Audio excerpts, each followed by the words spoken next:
Na kraju mogu ti reći da se njih dvojica jako poštuju i vole, da on Gagija vrlo često kaže ja Gagija volim. Znaš, to što ste vi imali, to što vi imate, šta ja s tim imam? Mislim, realno. Volim što je tako širokog shvatanja, što je stvari primarno dao ljubavi.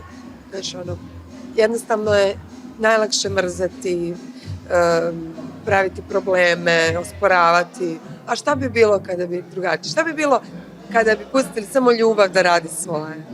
Znači, videli biste, evo, nas poput jedne porodice koja je kako bila u zategnutim odnosima, zahvaljujući tom nesnalaženju u tom svetu realitija koji nas je uzeo pod svoje bio u momentu. Izgubili smo kompas bili. On je jadan tu bio koji nije sa estrade, između nekih dve vatre. Znaš, nije znao da se snađe, ali bio je vrlo strpljiv i mudar i pustio je da vreme učini svoje. I onda kada je osetio, podržao je da mi budemo opet pre svega roditelji svoje deci.